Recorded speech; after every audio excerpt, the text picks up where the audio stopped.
Gálatas, capítulo 6, versos 9 e 10.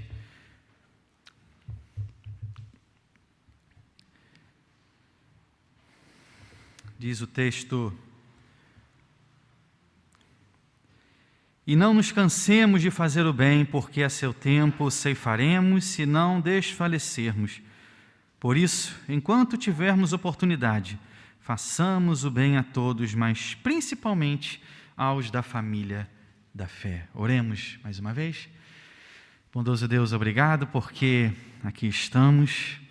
Fale conosco, Deus. Oriente, Pai, cada um de nós, nos instrua, nos fortaleça, que o Teu Santo Espírito venha, Deus, e oriente, Pai, as nossas mentes, os nossos pensamentos, que tenhamos os nossos ouvidos atentos, Pai, prontos para ouvir aquilo que o Senhor tem para nós, em nome de Jesus. Amém. Desigualdade, corrupção, violência, injustiça, o que todos esses assuntos, queridos, têm aí em comum? Além de, claro, serem temas que estão muito em voga em nossos dias, todos eles podem gerar o que nós chamamos de desânimo em fazer o bem. O renomado jurista Rui Barbosa, certa vez escreveu: de tanto ver crescer a injustiça, de tanto ver agigantar-se o poder nas mãos dos maus, o homem chega a rir-se da honra, desanimar-se da justiça e ter vergonha de ser honesto. Quando observamos, queridos, as atitudes das pessoas à nossa volta, os valores que elas por vezes abraçam, tudo isso pode nos causar por vezes desânimo em fazer o bem. Porém, a palavra de Deus, ela nos anima quando nos diz: persevere em fazer o bem. Paulo aqui, no final então dessa carta, nos exorta a seguirmos uma das características mais marcantes de Jesus: fazer o bem. Isso deve ficar claro para nós. O seguir a Cristo não pode limitar-se a não fazer o mal, mas precisamos sim nos esforçar em fazer o bem. Em todo o tempo que esteve entre nós encarnado, Jesus não só falou sobre o bem, mas efetivamente fez o bem.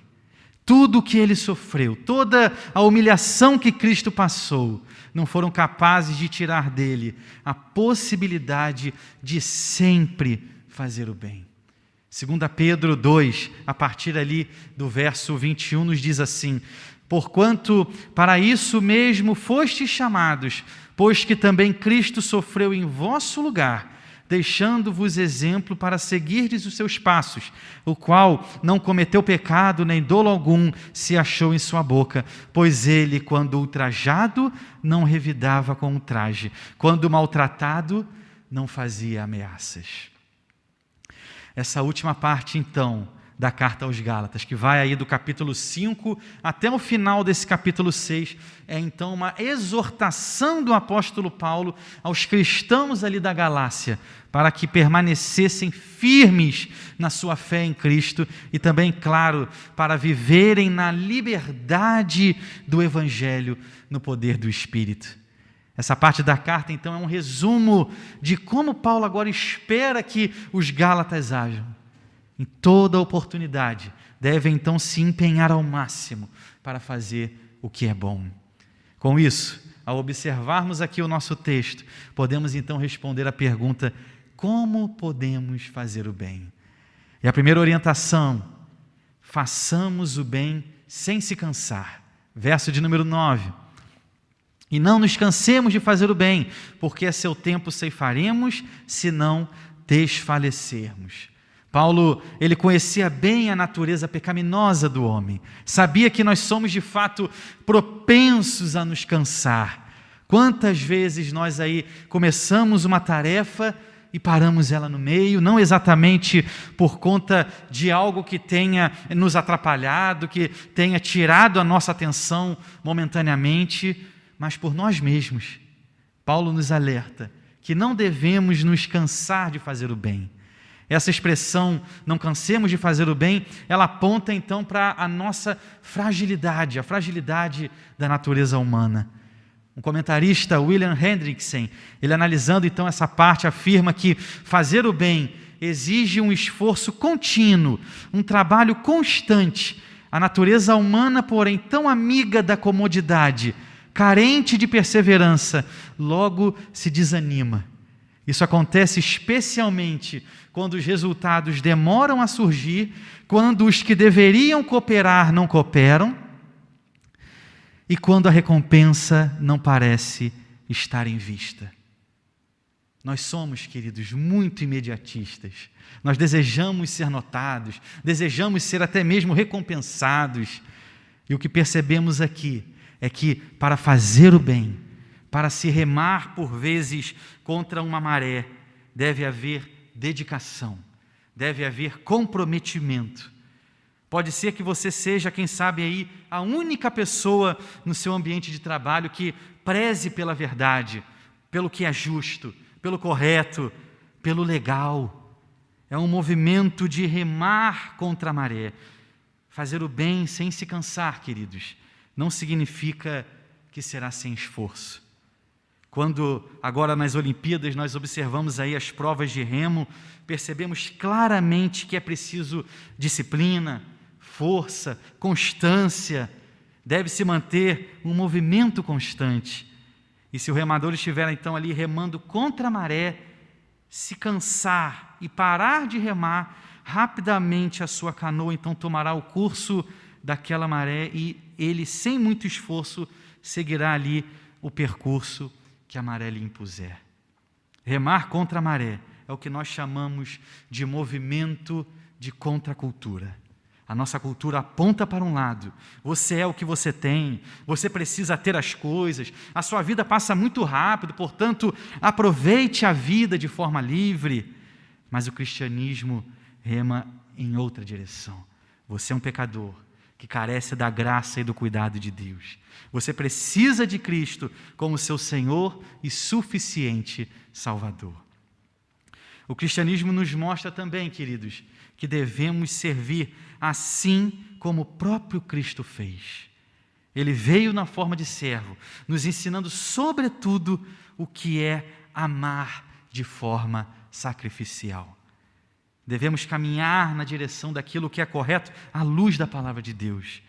Temos essa verdade absoluta, temos uma palavra que para nós é necessária e útil para o ensino, para a repreensão, para a correção, para a educação na justiça, a fim de que o homem de Deus seja perfeito e perfeitamente habilitado para toda boa obra, como 2 Timóteo 3, 16 e 17 nos mostram.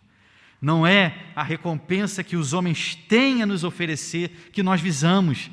Nosso objetivo não é outro, além da glória, do louvor ao nosso Deus. Não existe, queridos, uma boa ação se ela não for para a glória de Deus.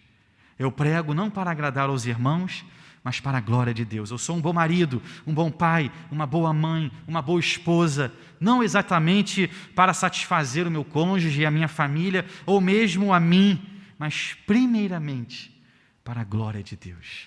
Eu venho à igreja não somente para rever os irmãos, mas para a glória de Deus. E além disso, pode ser também que nos cansemos em fazer o bem, porque somos algumas vezes até mal interpretados. Pessoas que não compreendem o porquê de, como igreja, por exemplo, ajudarmos aos mais necessitados com cestas básicas. Pode ser até que pensem que fazemos isso para, quem sabe, angariar algum tipo de favor de Deus. Fazemos o bem porque Cristo assim o fez. Cristo nos mandou fazer com o outro aquilo que gostaríamos que fizessem conosco. Na verdade, o amor sacrificial é aquele que coloca o outro na frente. Como assim, queridos? Um Deus lava os pés dos seus discípulos, que se humilha, que morre daquela forma por amor. Que amor é esse, queridos? Que nos ama como nós somos, é o amor de Cristo. E uma outra hipótese também, de nos cansarmos de fazer o bem, é porque grande parte das pessoas, de fato, são ingratas. Você ajuda a pessoa, se esforça, mas não recebe nenhum obrigado, nada. Isso é algo que, dependendo de quem seja, pode nos deixar aí sentidos. Você se esforça e parece que a pessoa não está nem aí. Porém, Colossenses 3, 23 e 24 nos ajuda. Diz o texto: tudo quanto fizerdes, fazei-o de todo o coração, como para o Senhor, e não para homens, cientes de que recebereis do Senhor a recompensa da herança. A Cristo, o Senhor, é que estais servindo. Nós servimos a Cristo, queridos, quando fazemos o bem a outras pessoas. É a Ele que devemos então nos esforçar em agradar, e não exatamente aos homens. Por isso, permaneça fazendo bem. Não deixe que a ingratidão ou mesmo a maldade de alguns te desviem da palavra de Deus. João Calvino, comentando essa passagem, ele afirma: deparamos-nos com muitas pessoas indignas e ingratas. O vasto número de necessitados nos sucumbe e os pedidos que se acumulam sobre nós, vindo de todos os lados, exaurem a nossa paciência. Nosso fervor é abrandado pela frieza de outras pessoas. Em suma, o mundo nos apresenta inúmeros obstáculos que tendem a nos afastar do caminho correto. Ore, querido, peça a Deus que continue a lhe dar forças para não se cansar de fazer o bem. E no final, então, desse verso de número 9, nós lemos: porque a seu tempo ceifaremos, se não desfalecermos. É usada aqui uma figura de ceifeiros em um campo de trigo, provavelmente ali sobre aquele forte sol, que eles então precisam animar-se para o trabalho. Os que se enfraquecem, não conseguem cumprir a sua função. Uma das principais causas de desânimo da vida do cristão é a aparente demora ali em ver o resultado das coisas boas que faz. Precisamos lembrar que Deus tem um tempo para todas as coisas.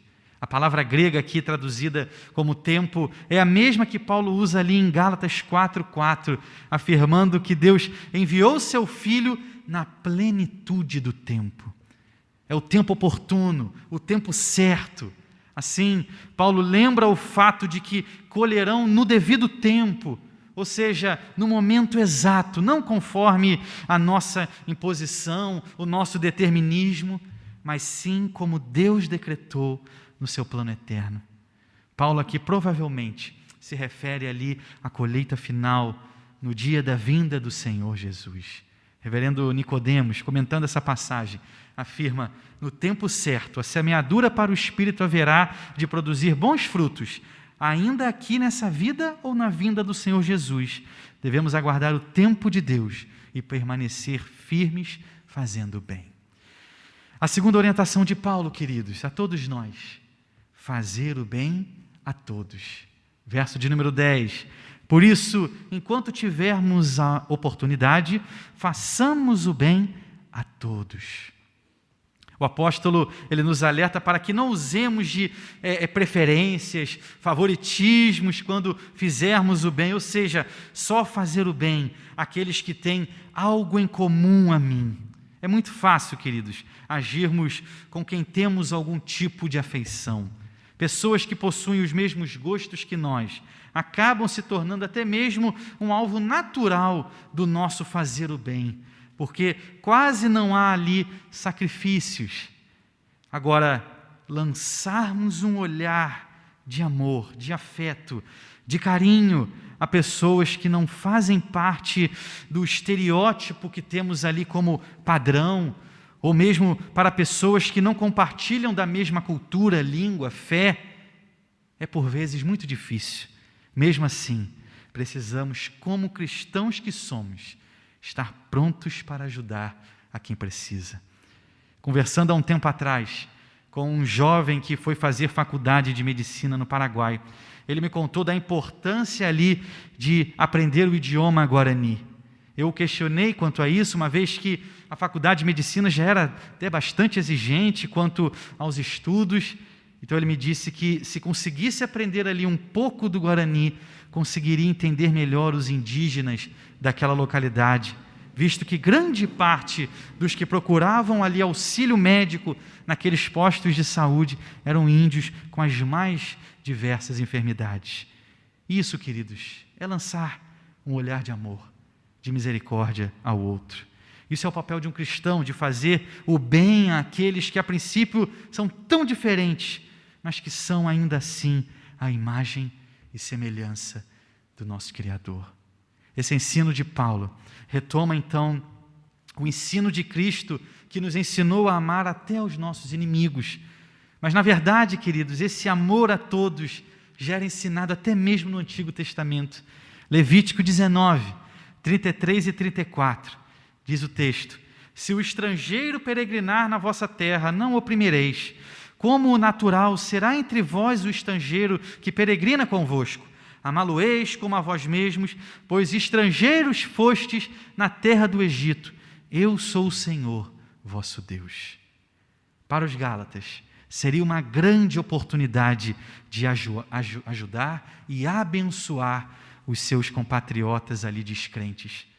Pobreza, escravidão, miséria, violência eram marcas daqueles pagãos que viviam sob o domínio ali do Império Romano no primeiro século. A chamada de Paulo é para que façamos o bem, mesmo aqueles que, mesmo aos que jamais conseguirão nos retribuir o bem que fazemos. Ele também afirma na parte final do verso 10, façamos o bem a todos, mas principalmente aos da família da fé. Não é por acaso, queridos, que aqui Paulo usa essa imagem de uma família ao se referir à igreja. Somos sim como uma família. Pessoas diferentes, com diferentes idades, responsabilidades, mas que se unem de forma consanguínea. E no nosso caso, é claro, o sangue do próprio Senhor Jesus que nos uniu e nos une. Somos aqueles a quem Cristo comprou com o preço do seu próprio sangue, como nos mostra Atos 20, verso 28, ali em uma orientação aos presbíteros. Atendei por vós e por todo o rebanho, sobre o qual o Espírito Santo vos constituiu bispos, para pastoreardes a igreja de Deus, a qual Ele comprou com o seu próprio sangue. Somos esse povo, queridos, comprado, remido pelo sangue do Cordeiro perfeito. Agora veja, seria muito estranho ajudarmos os de fora e não ajudarmos aqueles que são da nossa família da fé. Muitos se esquecem que na igreja existem também, por vezes, pessoas, sim, passando por problemas, dificuldades diversas. Devemos voltar o olhar também para a nossa igreja. Se você é alguém que só vem para cá e depois retorna para a sua casa sem qualquer tipo de interação com os outros, sem se envolver, mesmo que seja aí pelas plataformas virtuais, repense sobre isso. Na igreja, você vai encontrar pessoas diferentes, com histórias de vida diferentes umas das outras, mas entenda que aqui nós somos todos irmãos, somos uma família, e como família, nós tratamos sim as feridas, choramos, nos alegramos juntos. Procure desenvolver um sentimento, principalmente aqui nesse lugar, de pertencimento. Não veja a igreja como eles, veja a igreja como nós. Somos a igreja. O Espírito Santo habita em nós. 1 Pedro 2,9, um texto maravilhoso sobre essa questão. Vós, porém, sois raça eleita, sacerdócio real, nação santa, povo de propriedade exclusiva de Deus, a fim de proclamardes as virtudes daquele que vos chamou das trevas para a sua maravilhosa luz. Paulo toca nesse ponto, queridos, porque é um princípio importante do comportamento cristão. Se os cristãos negligenciarem uns aos outros, terão também, claro, pouca consideração pelas necessidades dos que não são cristãos. Qualquer um de nós que passe algum tipo de dificuldade, de privação, fatalmente afetará o resto de nós. Tal como um corpo, que se há um problema no pé, na mão, no ombro, todo o resto ali fica comprometido, pois cada parte tem a sua função. E a terceira orientação de Paulo, façamos o bem enquanto temos oportunidade. Verso 10, por isso, enquanto tivermos oportunidade, façamos o bem a todos. Alguns comentaristas afirmam que Paulo está aqui se referindo ao tempo presente em que vivemos, como a oportunidade que Deus nos dá de fazer o bem enquanto o dia final não chega. Quando o Senhor Jesus voltar, cessará então a oportunidade de fazermos o bem aqui.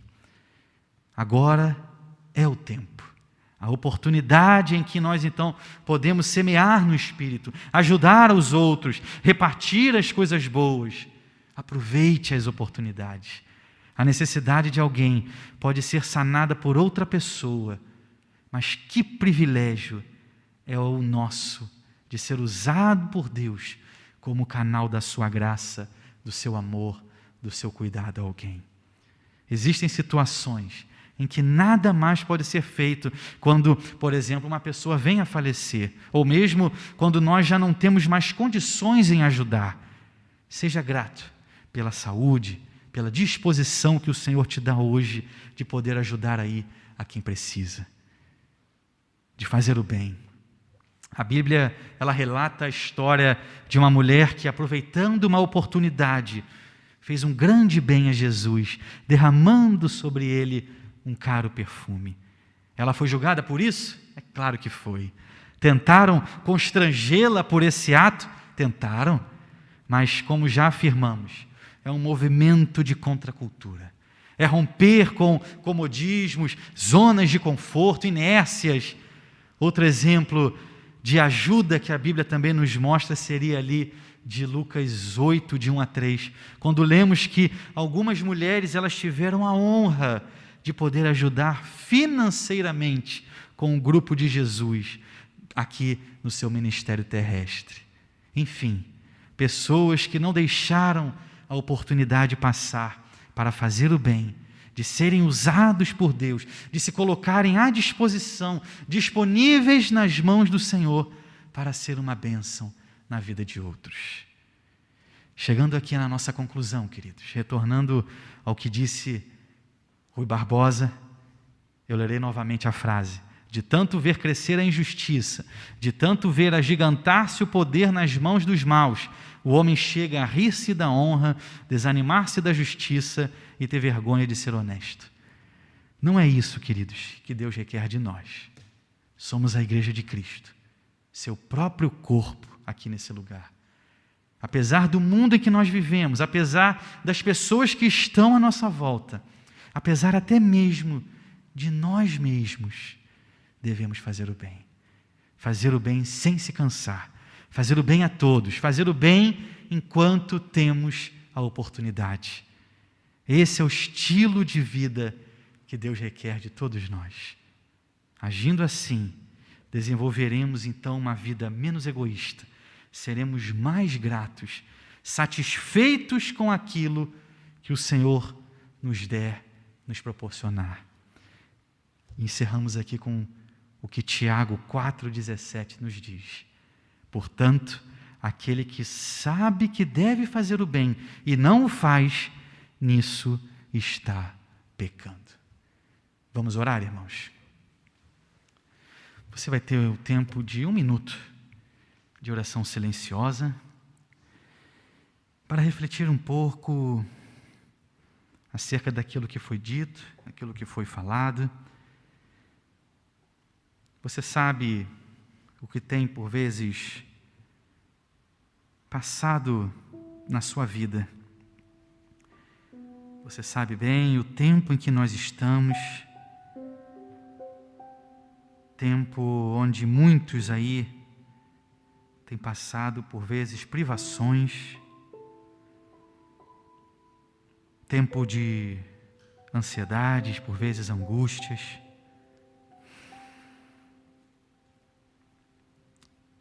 E que maravilha é sabermos que temos um Deus que nos dá esperança, que nos dá paz, tranquilidade, descanso.